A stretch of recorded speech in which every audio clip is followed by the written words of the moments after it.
All right, today we're going to dive into a concept that's, well, completely changing how we think about the world. It's called non-traditional security. And really, it's all about a massive shift away from the old ideas of armies and borders to the kinds of threats that we're actually facing in the 21st century. So, to really get a grip on this new landscape, we've got to start by questioning our old ideas of what security even means. You know, the old rulebook, it's basically been thrown out the window because those definitions just don't cut it anymore. So let me ask you a simple question. When you hear that word security, what's the first thing that pops into your head? For a lot of us, it's something really specific, something that's been drilled into us by history. And I'm willing to bet that image is this, right? The classic, traditional view. Security was all about the state. It meant national defense, military might, and of course, protecting your borders from some other country's army. A very straightforward state versus state kind of world. But here's the thing, that model just isn't enough anymore. The biggest threats we're facing today, they don't wear a uniform. They don't carry a national flag. They're complex, they cross borders like they're not even there, and they are, by their very nature, global. And that brings us right to the heart of it. Non-traditional security, or NTS, is the new framework we use to understand these modern threats. It totally shifts the focus away from just protecting the state and puts it right where it needs to be, on protecting people, our societies, and our global systems. So, what does this actually look like in the real world? Well, the range is huge. We're talking about everything from the slow burn crisis of climate change, to the sudden shock of a global pandemic, to the constant, invisible danger of cyber threats. For this explainer, we're going to use one of the most powerful examples, terrorism, to really understand how these new threats work. Okay, let's zoom in on terrorism for a minute. It's a perfect, if terrifying, case study for why our old school ideas of security just don't work anymore. So, what exactly is it? At its core, terrorism is the calculated use of violence, for sure. But the really key parts are who it targets, civilians, and what its goal is: to create mass fear to push some kind of political or ideological agenda. It's basically violence used as a twisted form of communication. Now, you really can't talk about terrorism without also talking about extremism. You can think of extremism as the ideological fuel.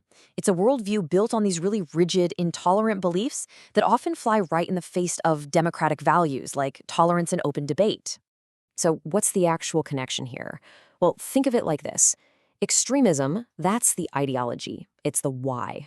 But terrorism, that's the action. It's the violent how. Now, it's super important to remember that not every extremist is a terrorist. But, and this is the key, pretty much all terrorism is powered by some kind of extremist ideology. The two are just dangerously connected. So how does that toxic link get made? Well, the path to radicalization, it often follows a pretty clear pattern. It usually starts with grievances, some sense of injustice, whether it's real or perceived. That vulnerability then gets exploited, a lot of times in online echo chambers, exposing a person to radical ideas. And over time, that exposure can lead to full-blown indoctrination, where that extremist worldview just completely takes over. The end result of this process is, frankly, devastating. And looking at its impact really shows us why this is such a critical threat to global security. You see, the damage from a terrorist attack isn't just about the immediate explosion or event. It creates these massive ripples. The whole point of the attack is to generate fear and panic that spreads like a virus through society, causing long-term economic damage and just tearing at the social fabric. It's designed to create instability. And this is not some abstract theory. We've seen these ripples play out in the real world time and time again. From the massive coordinated 9/11 attacks in the US to the territorial goals of ISIS in the Middle East, the brutal insurgency of Boko Haram in Nigeria, and the tragic rise of so-called lone wolf attacks across Europe. When you boil it all down, the impacts on security really fall into three buckets. First, and most importantly, the human cost, the tragic loss of life and the deep, lasting trauma for survivors and whole communities. Second, the economic cost, huge disruptions to business, to travel, to investment. And third, the political cost. It creates instability and can seriously erode people's trust in their own institutions. So this all leads to a massive question. If this is a totally new kind of threat, a borderless one, then how in the world do you fight it? I mean, the old playbook of just sending in armies clearly isn't going to work.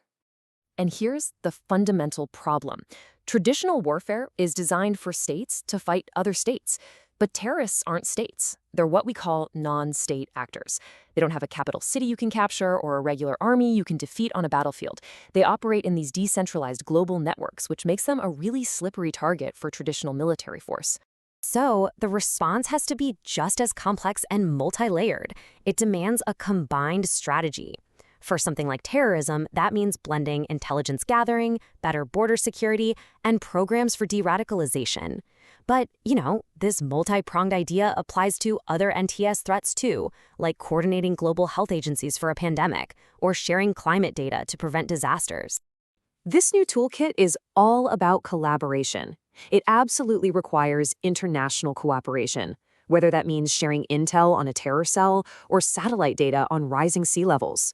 It also means we have to focus way more on prevention, tackling the root causes of grievances that lead to conflict in the first place, and building up community resilience to everything from extremism to food shortages. Okay, so what's the big picture here? What's the major takeaway from all of this? What does this massive shift in security actually mean for us? The really crucial point is this. Non-traditional security threats force us to completely rethink some of our most basic ideas, like national sovereignty. I mean, a pandemic or a massive cyber attack doesn't stop at a border, right? So a purely national response is pretty much doomed from the start.